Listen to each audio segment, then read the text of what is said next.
During the Great Tribulation, hindi mo nananaisin pa na manirahan o manatili sa lupa. Maraming tao ang mamamatay dahil sa mga supernatural calamities at dahil sa gagawing persecution ni Antichrist. May makakaligtas ba sa Great Tribulation? Sino nga ba ang mga makakaligtas during the Great Tribulation? Last time, napag-usapan natin ang mga pangyayari sa pasimula ng Great Tribulation. Magkakaroon ng pinsala sa lupa, anyong tubig, at heavenly bodies. Ang mundo ay hindi na magiging angkop upang tirhan ng tao dahil sa mga supernatural calamities na mangyayari. Subalit, ang mga supernatural calamities na ito ay pasimula pa lamang ng Great Tribulation. Pwede ring sabihin na hindi ito ang mga pangunahing bagay na magaganap. Oo, ang mga ito ay matindi at kakakilabot. Subalit hindi pa ito ang magbibigay ng direktang pinsala sa tao. Sa mga susunod na pangyayari, uusigin ni Antichrist ang mga tao sa lupa. Pipilitin ng false prophet ang mga tao na sambahin si Antichrist. Kapag nangyari na nandun ka during the Great Tribulation, papipiliin ka. Mamamatay ka para kay Jesus o sasambahin mo si Antichrist? Kung ikaw ay nasa mundo sa panahon na yon, sigurado ako na hindi mo nagugustuhing manatili sa mundo dahil sa lahat ng pangyayari. Siguro iniisip mo na ngayon kung paano ka makakaligtas sa Great Tribulation. May paraan ba upang hindi mo nadanasin ang Great Tribulation? May mga makakaligtas ba mula sa Great Tribulation? Ngayon, sino nga ba ang makakaligtas mula sa matinding kapighatian na ito? Makikita natin ang kasagutan sa Book of Revelation, particularly sa chapter 7 at chapter 14. Merong dalawang grupo ng tao ang iingatan ng Diyos sa panahon ng Great Tribulation. Una, ang mga Israelites. At pangalawa, ang mga believers of Jesus. Ngayon, pag-usapan muna natin ang mga Israelites. Sa Revelation 7, verses 3 to 4. Do not harm the earth, the sea, and the trees, until we seal the slaves of our God upon their foreheads. And I heard the number of those who were sealed, 144,000, sealed out of every tribe of the sons of Israel. Bago hatulan ang sanlibutan, particularly ang lupa, ang mga punong kahoy at mga anyong tubig, iingatan ng Diyos ang 144,000 na faithful Israelites sa pamamagitan ng tatak na ibibigay sa kanila. Ito ang magsisilbing tanda upang hindi sila mapinsala sa darating na paghahatol sa sanlibutan na magaganap sa pasimula ng Great Tribulation. Ang mga tatak na ito ay ma-recognize ng mga angels na magsasagawa ng paghahatol sa anyong lupa at tubig. Dito ay makikita natin ang pag-iingat ng Diyos sa mga Israelites. Lahat ba ng Israelites ay mabibigyan ng tatak? Hindi lahat ng Israelites ay mabibigyan ng tatak. Sabi ng verse 4, 144,000 lang ang magkakatatak. Ayon sa Wikipedia, merong 16 million Israelites sa buong mundo. At sa Israel naman, merong approximately 7 million. Ang mga magkakaroon lang ng tatak sa ilalim ng pag-iingat ng Diyos ay ang mga Israelites who are keeping the commandments of God. Ngayon ay dumako naman tayo sa mga believers. Kung ang mga Israelites ay iingatan ng Diyos sa pamamagitan ng tatak, ang mga believers of Jesus naman ay iingatan ng Diyos sa pamamagitan ng rapture. Ano ang ibig sabihin nito? Ang rapture ay tumutukoy sa pag-akyat sa langit ng mga overcomers. Ito ang paraan ng Diyos na ingatan ang mga believers mula sa Great Tribulation. Bago pa dumating ang paghahatol sa anyong lupa at tubig, mararapture ang ilan sa mga believers sa kalangitan. Hindi lahat ng believers of Jesus ay mararapture bago ang Great Tribulation. Ilan lamang sa mga believers ang mararapture.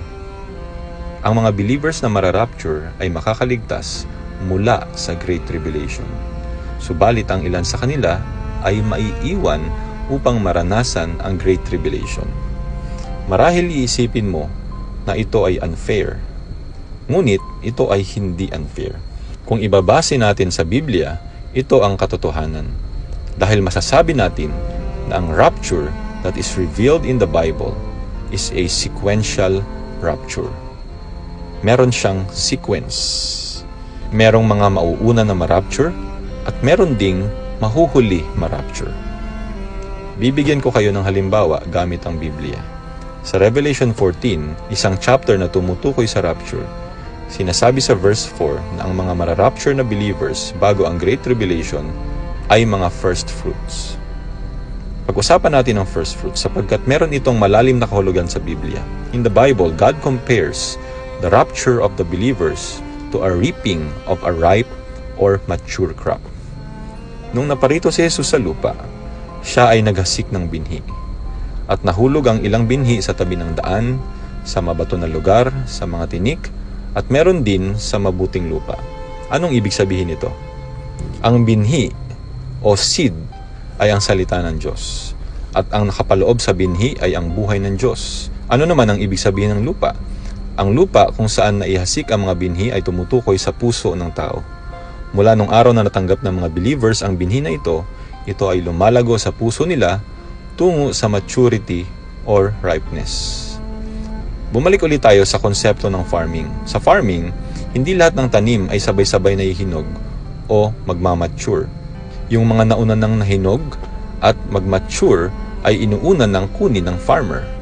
Ang tawag dito ay first fruits. Ngayon, in like manner, ang mga believers na mara-rapture before the Great Tribulation ay tinawag na first fruits. Sila ay mauunang mahinog compared sa ibang mga believers.